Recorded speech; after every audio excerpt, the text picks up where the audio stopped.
Mateo chitsauko chechitatu.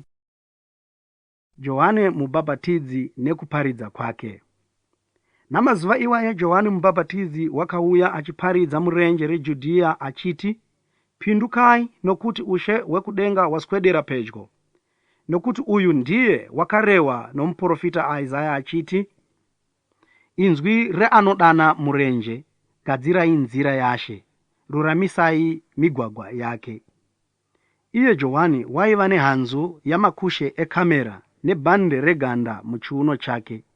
Zvokudya zvake zvaiva mhashu nouchi hwemusango. Zvino Jerusarema rose neJudhea yose nenyika yose yakapoteredza Jorodhani vakabuda vakaenda kwaari. Vakabhabhatidzwa naye murwizi muna Jorodhani, vachizvirevurura zvitadzo zvavo. Asi wakati achiona vazhinji vavaFarisi navaSadhusi vachiuya kuzobhabhatidzwa, akati kwavari, "Vana venyoka, ndianiko wakakunyeverai kuti mutize hasha dzinouya?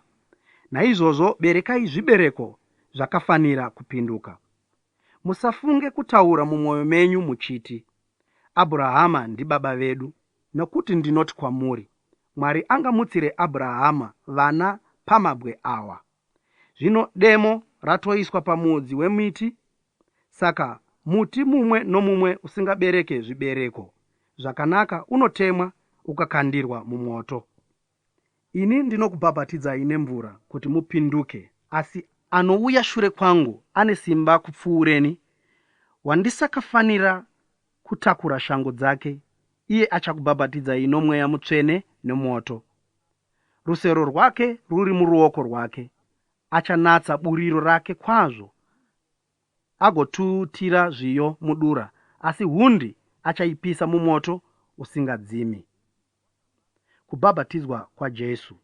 Zvino Jesu wakabva Garireya akasvika muna Jorodhani kuna Johani kuzobhabhatidzwa naye.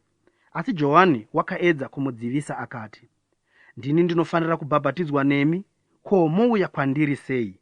Asi Jesu wakapindura akati kwaari, "Ngazviitwe hazvo zvino, nekuti zvakafanira kuti tizadzise kururama kwose nenzira iyi." Ndokubva atenda hake. Jesu wakati abhabhatidzwa, pakarepo akabuda mumvura. Zvino tarira, denga rakamuzarukira, akaona mweya waMwari uchiburuka senjiva ukauya pamusoro pake. Zvino tarira, izwi rakabva kudenga richiti, "Uyu ndiye mwanakomana wangu mudikanwa wandinofarira."